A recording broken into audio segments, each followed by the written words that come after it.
ഇത് നിങ്ങൾക്ക് അറിയാലോ, തമിഴ്നാട്ടിലുള്ള ആദിയോഗി ടെമ്പിളാണ്. നമ്മൾ ഇവിടെ എത്തിയപ്പം കുറച്ച് ലേറ്റായി. നാലമ്പല യാത്രയായിട്ട് പോയതായിരുന്നു.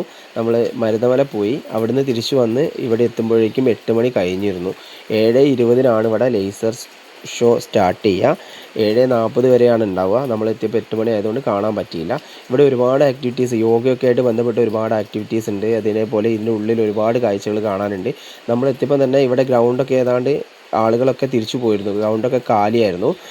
ഇപ്പോഴും ആളുകൾ ഇങ്ങനെ തിരിച്ചു പോയിക്കൊണ്ടിരിക്കുകയാണ്. ഇവിടെ ആ ആദിയോഗിയുടെ നേരെ മുമ്പിലായിട്ട് കാണാം ഒരു ചെറിയൊരു അമ്പലം പോലെ വരുന്നുണ്ട്. അവിടെ നമുക്ക് പിന്നെ ശിവലിംഗം ഉണ്ട്. അവിടെ ദർശനം ചെയ്യാനും അതേപോലെ തന്നെ അവിടെ ധാര ചെയ്യാനൊക്കെ ഉള്ള സൗകര്യമുണ്ട്. ഇവിടെ മുമ്പ് വന്നവർ കണ്ടിട്ടുണ്ടാവും, വരാത്തവർക്ക് വേണ്ടിയിട്ടാണ് ഞാൻ പറഞ്ഞത്. അതേപോലെ തന്നെ ഈ ലേസർ ഷോ മനോഹരമായൊരു കാഴ്ചയാണ്. ലൈഫിൽ എപ്പോഴെങ്കിലും ഒരു തവണയെങ്കിലും പോകാൻ പറ്റുമെങ്കിൽ തീർച്ചയായിട്ടും പോവുക. പറ്റുവാണെങ്കിൽ രാവിലെ തന്നെ പോയാൽ വൈകുന്നേരം വരെ നമുക്ക് അവിടെ ഒരുപാട് ആക്ടിവിറ്റീസ് ഉണ്ട്, ഒരുപാട് സ്ഥലങ്ങൾ കാണാനുണ്ട്. യോഗയായിട്ട് ബന്ധപ്പെട്ട് ഒരുപാട് ആക്ടിവിറ്റീസ് ഇതിനുള്ളിലുണ്ട്. ഇവിടെ നമുക്കുള്ളൊരു സൗകര്യം എന്ന് പറഞ്ഞാൽ നമുക്കിവിടെ പ്രാർത്ഥിക്കാം. പ്രാർത്ഥിച്ച് കഴിഞ്ഞിട്ട് അവിടുന്ന് അവരൊരു തീർത്ഥം തരും. അത് നമുക്കത് ഉപയോഗിച്ചിട്ട്